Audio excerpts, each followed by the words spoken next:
행복한 안식일입니다.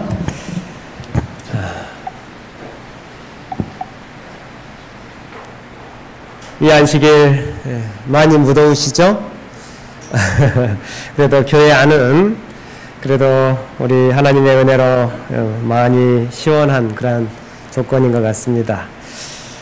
우리 주님의 말씀이 우리 성도들의 마음속에 생수가 되어서 정말 우리의 영혼의 갈증을 적셔주는 우리 성령님의 은혜가 이곳에 모인 우리 모두의 마음에 풍성히 흘러넘치는 그러한 시원하고 복된 안식일이 되시기를 간절히 소망합니다. 오늘은 마가복음 6장 45절에서 52절까지의 본문 말씀을 중심으로 순종 중에 임하는 고난이라는 제목으로 하나님의 말씀을 증거하도록 하겠습니다.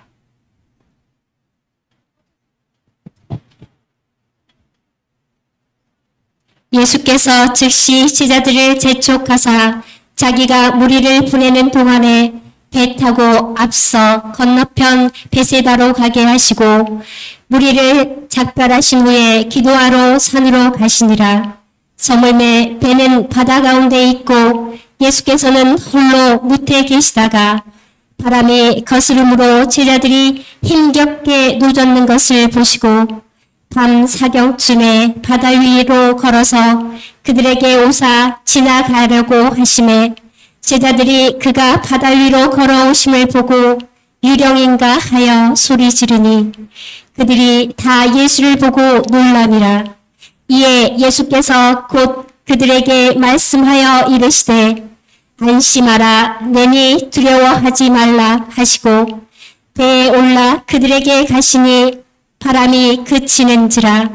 제자들이 마음에 심히 놀라니 이는 그들이 그 떡 되시던 일을 깨닫지 못하고 도리어 그 마음이 둔하여졌음이러라. 아멘.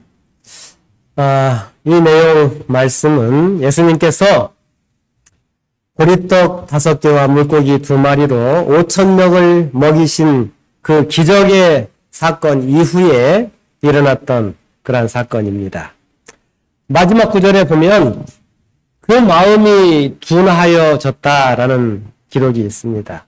여러분, 우리가 살아가면서 우리 제자들처럼 좀 전에 있던 일도 다 잊어버리고 우리의 마음이 둔하여질 때가 있는 것 같습니다. 하나님의 은혜를 충분히 그리고 풍성하게 받고 또 하나님께서 우리를 인도하시고 또 이끄시는 그러한 이적들을 체험하고 난 다음에도 우리의 인생에서 일어나는 다가오는 고난을 경험하게 될 때에 우리는 좀 전에 예수님께서 우리에게 어떻게 도우셨는지를 다 잊어버리고 마음이 둔하여져서 두려움에 또 불안한 마음에 우리 예수님을 의심할 때가 있습니다. 1980년부터 오늘에 이르기까지 한국 교회를 지배했던 신학은 번영신학이라고 합니다. 예수님을 믿으면 뭐 받는다고요? 복 받는다. 예수 믿으면 복 받고 부자 된다라는 논리인 것입니다. 늦은 감이 있지만 오늘날 이 번영신학의 폐단을 지적하는 그런 목소리들이 높아지고 있습니다. 한국적 토착신학과 또 기복신앙이 맞아떨어져서 한동안 번영신학은 한국교회의 간판신학으로 군림을 했습니다. 그래서 무조건 대형, 그 다음에 번영, 성공 이런 트렌드가 인기 종목이었습니다. 예수 믿고 뭐 하라고요? 복 받으시라고. 이런 말이 기독교 안에 일반적인 인사가 되었습니다. 물론 예수 믿으면 복 받습니다. 그러나 그 복의 의미가 변질되어 버리면 심각한 오해와 신앙의 변질로 이어지게 되는 것입니다. 여러분, 예수 믿으면 정말 복 받습니까? 네, 복 받습니다. 그런데 그 복이라고 하는 것이 물질과 재물과 연결되어져서 예수 믿으면 다 만사형통하고 또 예수 믿으면 돈 잘 벌고 높은 자리 차지하고 잘 나간다는 그런 의식의 개념을 갖게 된다면 여러분, 이것은 변질되고 왜곡된 신앙관이 아닐 수 없는 것입니다. 가장 큰 문제는 사람들에게 십자가 없는 면류관을 가르치고 순종 없는 구원을 가르치고 있다라고 하는 것입니다. 여러분, 예수님을 믿으면 다 잘 나가는 것이 아니고 못 나가는 경우도 있습니다. 예수 믿으면 다 잘 되는 것이 아니고 오히려 망하게 되는 경우도 있는 것입니다. 예수 믿고 순교한 가정도 있고 예수 믿고 파탄난 가정도 있는 것입니다. 번영신학이 인간의 욕망을 향하여 외칠 때에 참된 설교자들은 영성에 호소하면서 성공이 아닌 하나님의 말씀 앞으로 성실하게 다가올 수 있도록 그들을 이끌고 가르쳐야 하는 것입니다. 각 시대의 대쟁투 223페이지에 있는 말씀입니다. 우리의 유일한 소망은 십자가를 통하여 하나님과 화목하게 되는 것이다. 우리는 십자가 없이는 결코 하늘의 면류관을 받을 수 없다. 하나님은 한 번도 편안을 약속하신 적이 없습니다.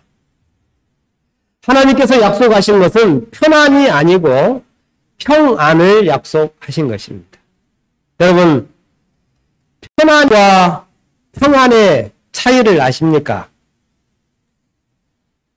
다윗은 왕이 되기까지 한 번도 편안한 적이 없었습니다. 다윗은 사울에게 쫓겨다니면서 10년 넘게 도망자의 삶을 살아야 했습니다. 때로는 죽음의 위협을 느끼기도 하고 모든 사람들로부터 따돌림을 받기도 했습니다. 그런 이러한 삶을 시편 22편에 기록하면서 초반부에는 그의 절규를 이렇게 살펴보면 다윗의 상황이 어떠했는지 잘 표현하고 있습니다. 하나님 어찌하여 나를 버리셨나이까? 하나님 어찌하여 나를 멀리하여 돕지 않습니까? 하나님 왜 내가 부르짖어도 듣지 않으십니까? 이런 기도의 시를 쓰고 있습니다. 그런데 다윗은 시간이 지나면서 그의 상황이나 형편이 변하지 않았지만 그의 시 후반부에서는 180도로 달라진 내용을 기록하고 있습니다. 하나님을 찬송하고 하나님께 영광을 돌리는 그러한 다윗의 모습을 보게 되는 것입니다. 상황이나 여건이 변하지 않고 편안할 겨를도 없었지만 하나님과의 만남이 똑같은 상황에서도 그의 마음에 편안이 아닌 평안을 갖게 해 주었던 것입니다. 그러나 그런 다윗이 왕이 되고 난 이후에 정말 그의 삶이 편안해지면서 오히려 그의 마음속에 평안을 잃게 됩니다. 왕이라는 자리는 그의 정말 편안함을 보장해주는 그러한 자리였습니다. 다윗은 그 결과로 밧세바를 범하고 그의 충성스러운 충복이었던 우리아를 전쟁터에 사지로 내몰아서 죽게 만드는 그러한 범죄를 저지르게 됩니다. 여러분, 우리는 종종 편안이라는 달콤한 미끼 속에서 평안을 잃어버리기도 하는 것입니다. 반면에 편안하지는 못할지라도 그 심령 속에 솟구쳐오르는 감사와 사랑으로 인하여서 평안을 경험하게 되기도 하는 것입니다. 여러분, 편안을 원하십니까? 평안을 원하십니까? 여러분, 편안했으면 좋겠습니까? 평안했으면 좋겠습니까? 네. 그런데 굉장히 많은 사람들이 말은 평안을 원한다고 이야기는 하는데 편안을 더 많이 바라는 것 같습니다. 그러나 여러분, 다윗은 말하기를 내가 사망의 음침한 골짜기를 다닐지라도 뭐를 두려워하지 않아요? 해를 두려워하지 않는다라고 했습니다. 여기에서 말하는 이 해는 하늘에 떠있는 태양을 말하는 것이 아니고 나를 해코지하고 나를 괴롭히는 불편함을 말하는 것입니다. 내가 사망의 음침한 골짜기를 다니면서도 불편하고 괴롭힘 당하는 것을 두려워하지 않는다라고 다윗은 말하고 있는 것입니다. 그는 사망의 음침한 골짜기에서라 할지라도 하나님을 믿음으로 편안이 아닌 평안을 누릴 줄 아는 그러한 믿음의 사람이었던 것입니다. 그러므로 우리가 구해야 할 것은, 우리가 기도해야 할 기도의 제목은 편안이 아니고 평안을 구해야 하는 것입니다. 평안을 체험한 다윗은 뭐라고 고백해요? 여호와는 나의 목자시니 내가 무엇이 없어요? 부족함이 없다라고 고백을 합니다. 여러분, 예수님은 번영신학과는 전혀 다른 방향으로 목표를 하셨습니다. 예수님께서 세상의 인기를 누리고 한껏 거느림을 피우는 것을 추구하시는 분이었다면 그분 자신이 가지고 있던 이적이나 치유의 능력을 통하여 자신의 세력을 확장하는 일에 사용하셨을 것입니다. 그런데 예수님은 전혀 반대로 움직이셨습니다. 우리가 시작하면서 읽었던 본문은 보리떡 5개와 물고기 2마리로 5,000명을 먹이신 그 이후의 이야기입니다. 가난은 나라님도 어떻게 하지 못한다는 이야기 있죠. 배고픔을 해결하지 못하던 시절에, 못 먹고 못 살던 시절에 백성들의 먹을 것을 해결해 줄 수 있는 분, 사람들은 그분을 임금이 되어야 한다라고 생각했을 것입니다. 그래서 예수님을 억지로라도 뭘 만들려고 했어요? 왕을 만들려고 한 것입니다. 그런데 예수님께서는 그것을 눈치채고 재촉하여서 제자들을 배에 태워서 호수를 건너가게 하시고 사람들을 흩어버리십니다. 그리고 주님은 기도하기 위하여 산 위로 올라가십니다.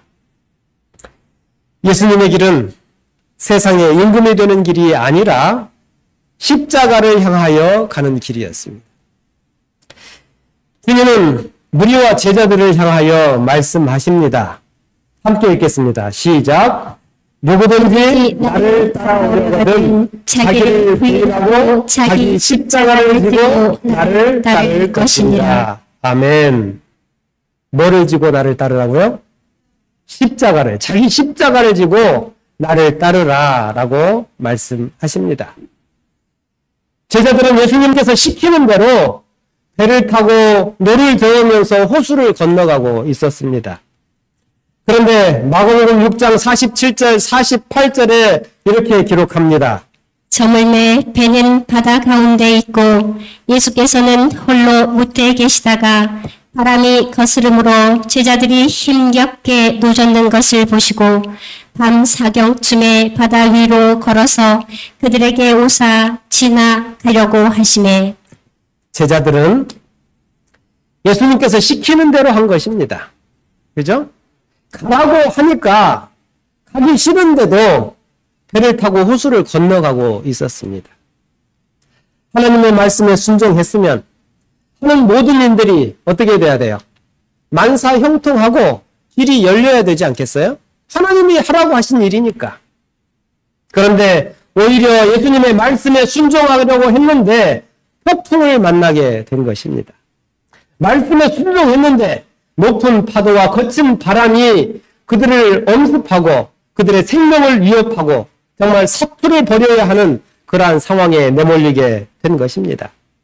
만약 말씀에 따르지 않고 예수님을 왕을 만들기 위해서 이렇게 노력했던 그런 사람들과 함께 섞여 있었더라면 어쩌면 지금보다 더 좋은 대접을 받고 더 편안한 자리에 있을 수도 있지 않았을까요?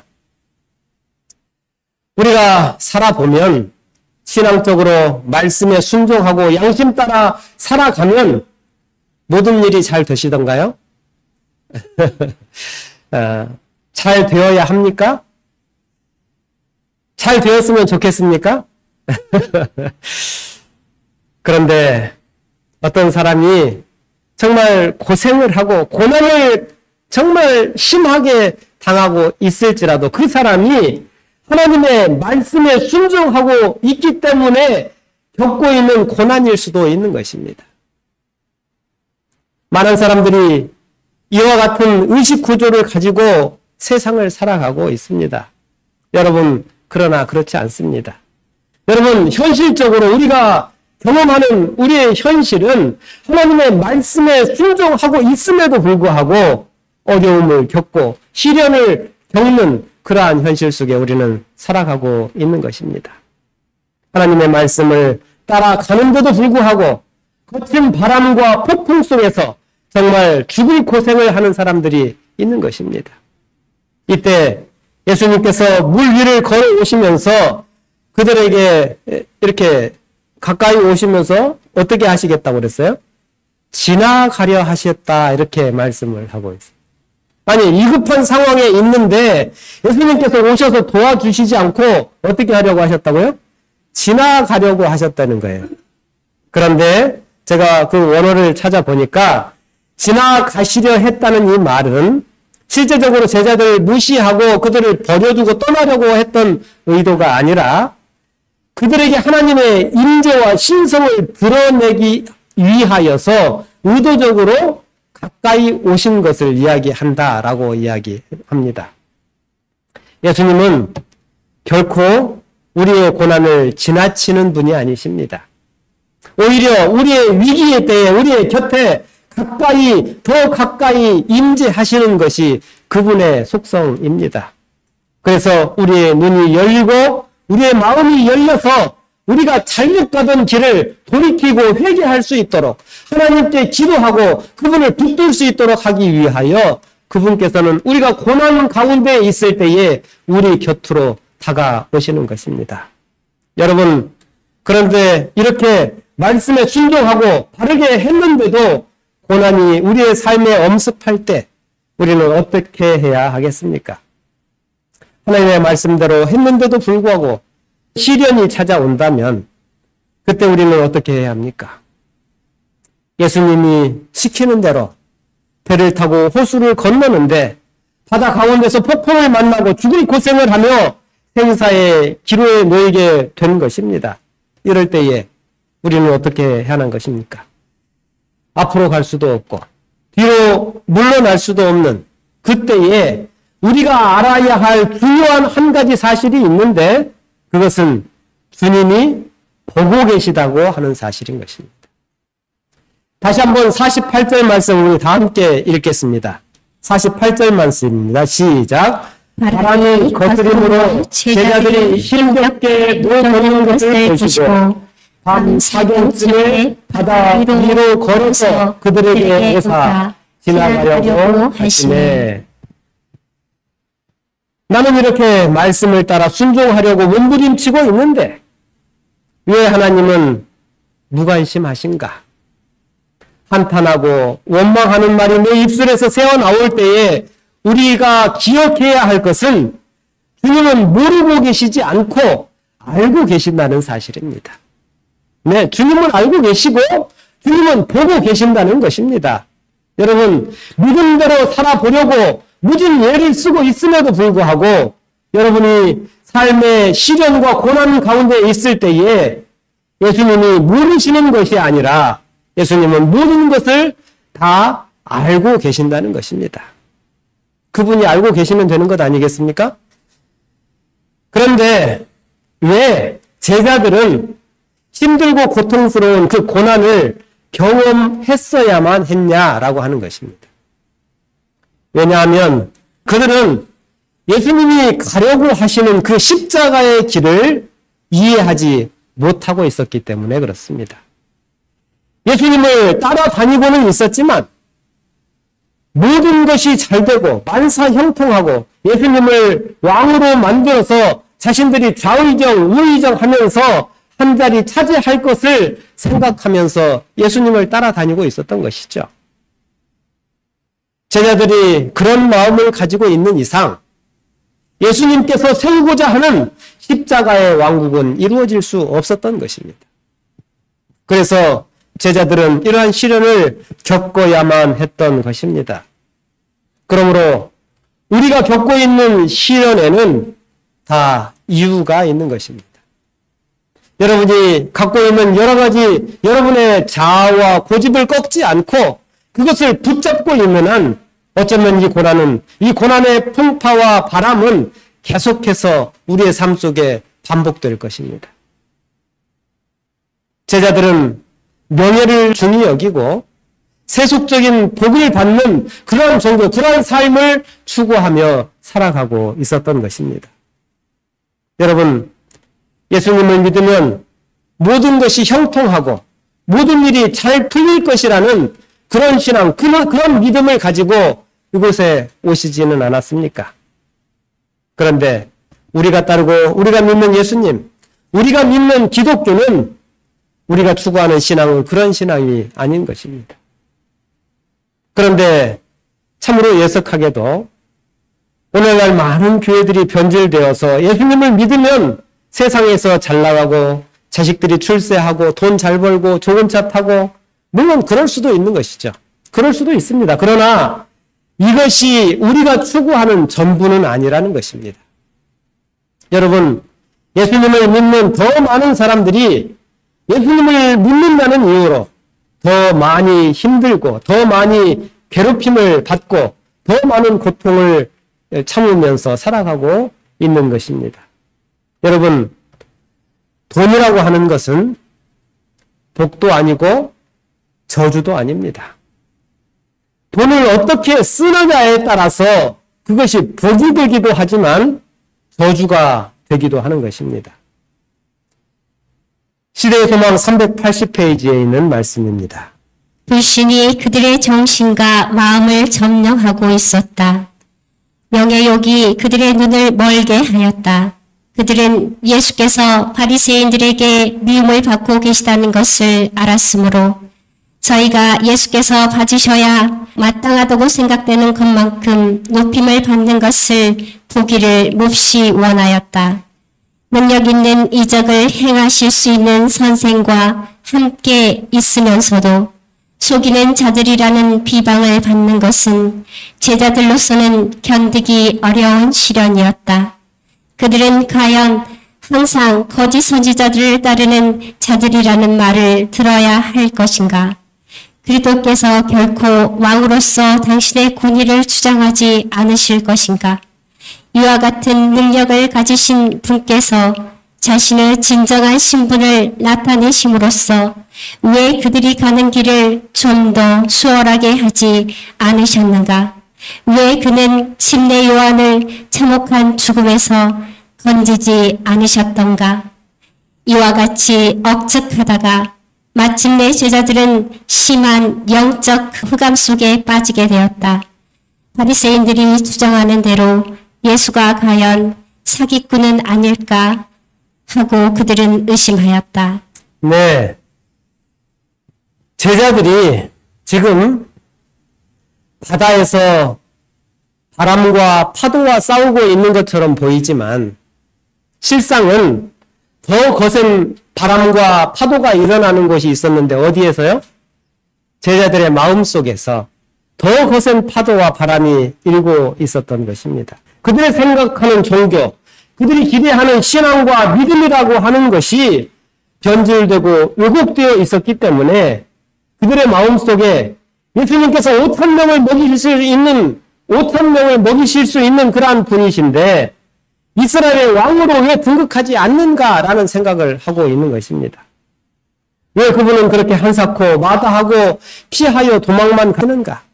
혹시 바리새인들이 이야기하는 것처럼 저 예수님이, 우리가 따르고 있는 저 예수님이 사기꾼은 아닌가? 이런 마음의 의심들이 일어나고 있었던 것입니다.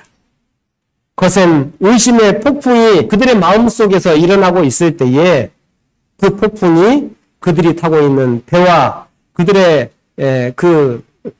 갈릴리 바다를 향하여 건너가고 있는 그 현장에 불어 닥치게 된 것입니다.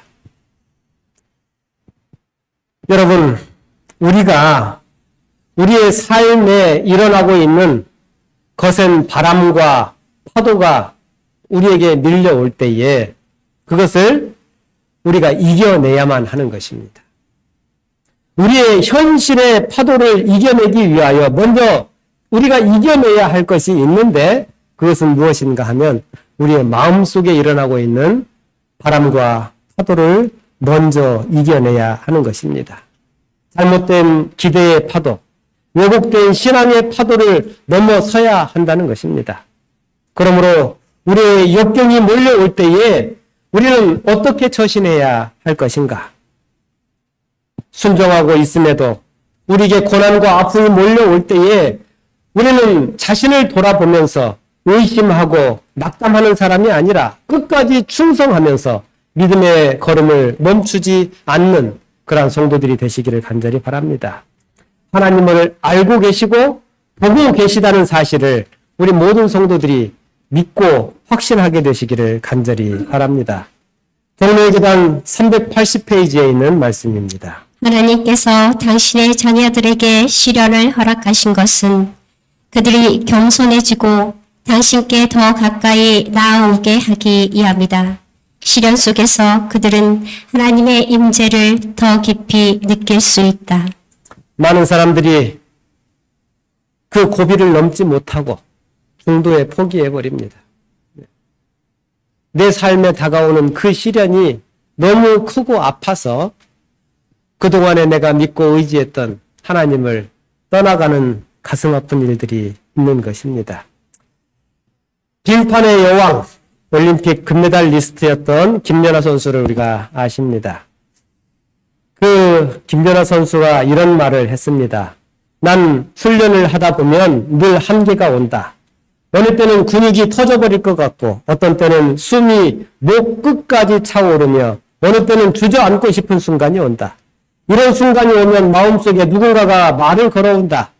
그만했으면 됐어. 충분해. 다음에 하자. 이런 유혹에 포기하고 싶을 때가 있다.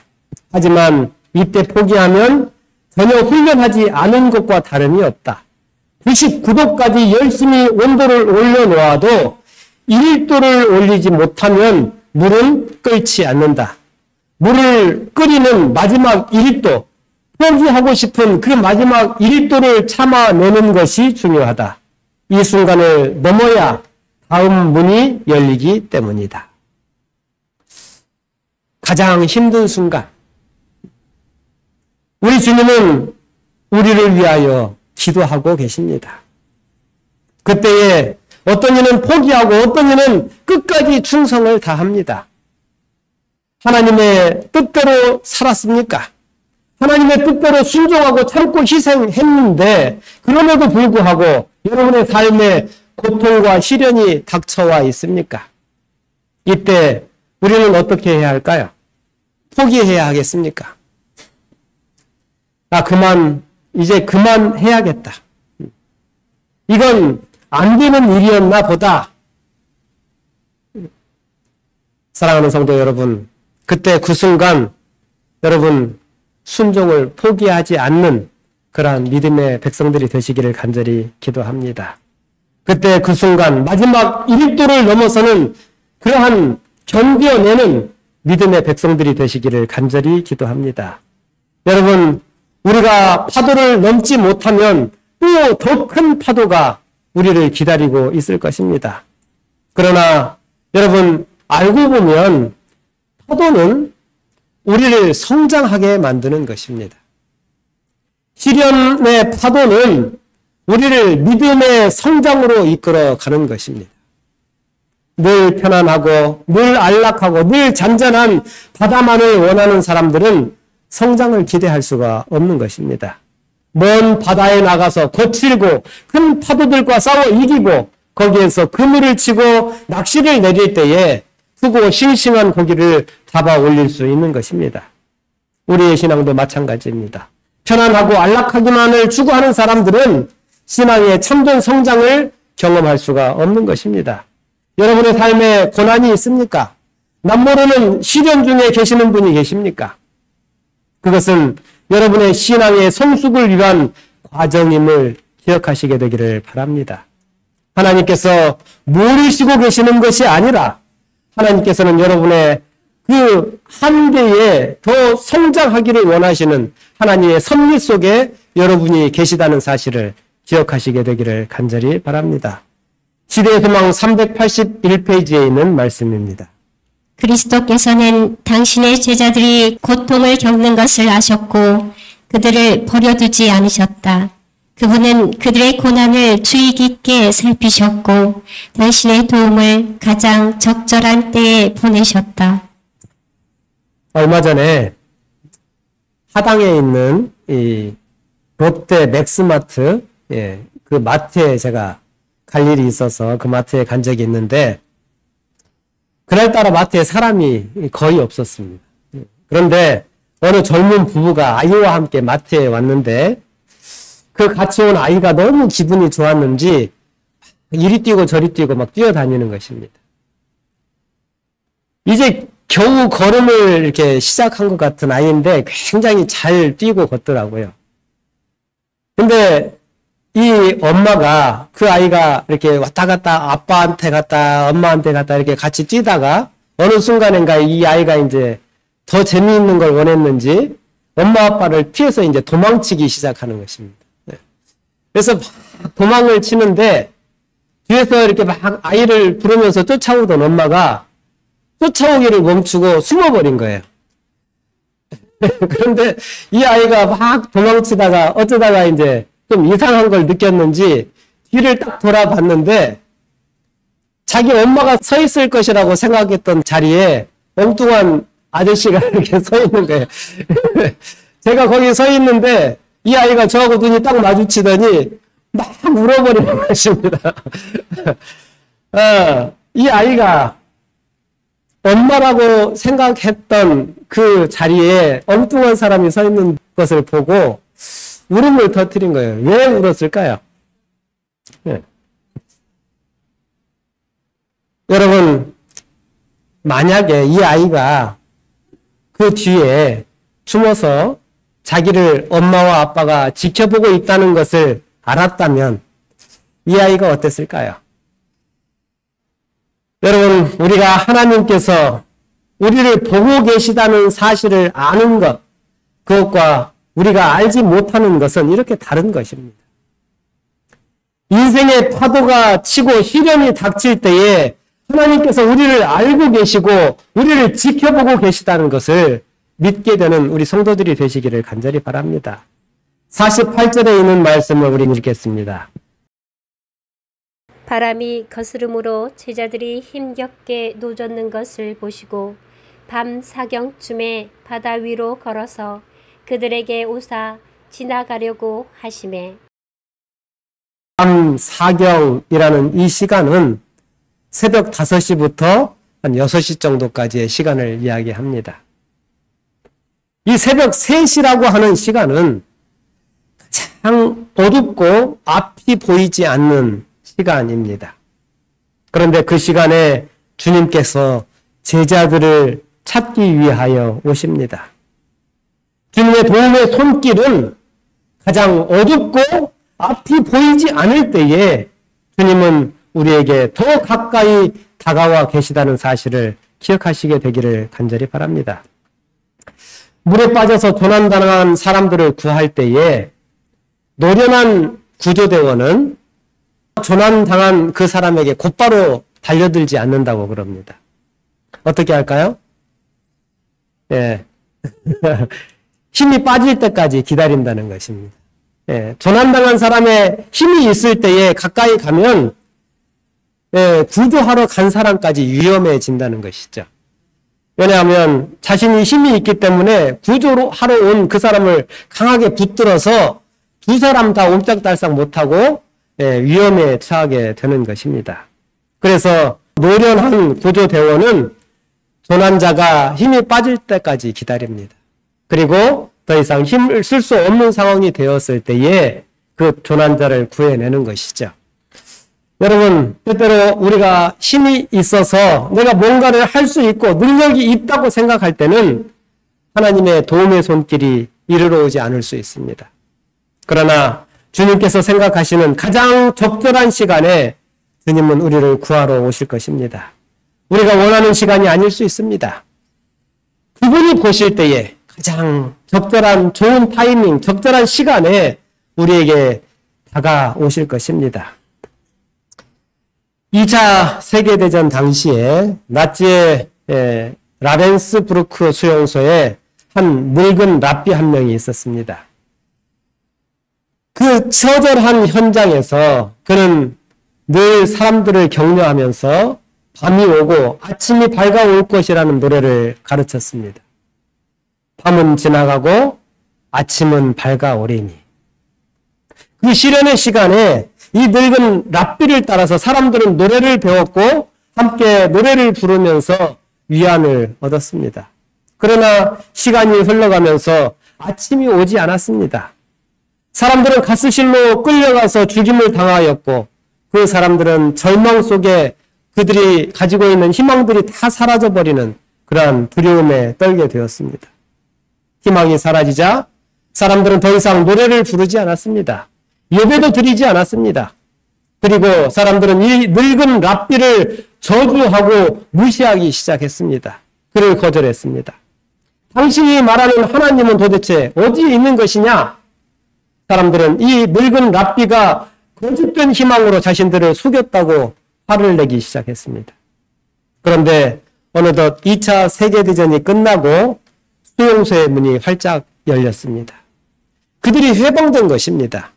랍비를 늙은 영감탱이라고 저주하던 유대인들이 서로 부둥켜 안고 펄펄 뛰면서 서로를 축하하면서 이 늙은 영감탱이 랍비를 목에 무등을 태우고 그가 가르쳐준 노래를 부르기 시작한 것입니다. 밤은 지나가고 새벽은 밝아오고 그분은 곧 다시 오시리라. 그렇습니다. 우리가 원하는 시간은 아닐지 모릅니다. 하나님께서 알고 계시고 하나님께서 가장 적절한 시간에 그분의 계획하신 가장 그 적절한 시간에 그분은 우리를 구원하기 위하여 오실 것입니다. 예수님께서 파도와 싸우며 죽음의 사투를 벌이고 있는 두려움과 불안에 떨고 있는 제자들을 향하여 다가오십니다. 제자들이 파도와 싸우고 있는데 풍조가 번쩍이는 순간 누군가가 파도의 위를 향하여 걸어오고 있는 모습을 보게 됩니다. 제자들은 귀신인 줄 알고 더 두려워하게 됩니다. 그런데 그분은 제자들을 향하여 이렇게 말씀하십니다. 너니 두려워하지 말라. 힘들고 어려울 때에 그것도 순종하고 말씀대로 살려고 하는데 시련이 올 때에 우리는 기억해야 합니다. 그분은 우리와 함께 계십니다. 하나님은 보이지 않고 당신은 어디 계십니까? 라고 부르짖을 때, 울부짖을 때에 그분은 이미 어쩌면 우리 곁에 다가오셔서 너니 두려워 말라라고 이미 우리를 향하여 말씀하고 계시는 것입니다. 여러분, 여러분의 삶이 눈물의 밤을 보내고 계시지는 않습니까? 남에게 이야기할 수 없는 그런 고통 속에 빠져 있지는 않습니까? 그럴 때에 내니 두려워 말라라고 말씀하시는 주님의 음성을 듣게 되시기를 간절히 바랍니다. 주님을 의지하시기 바랍니다. 주님만을 바라보시기 바랍니다. 주님의 손을 잡고 일어서게 되시기를 간절히 바랍니다. 주와 함께라면 얼마든지 다시 일어설 수 있노라고 고백할 수 있는 우리 믿음의 목포 중앙교회 성도들이 되시기를 간절히 바라면서 말씀을 마치겠습니다.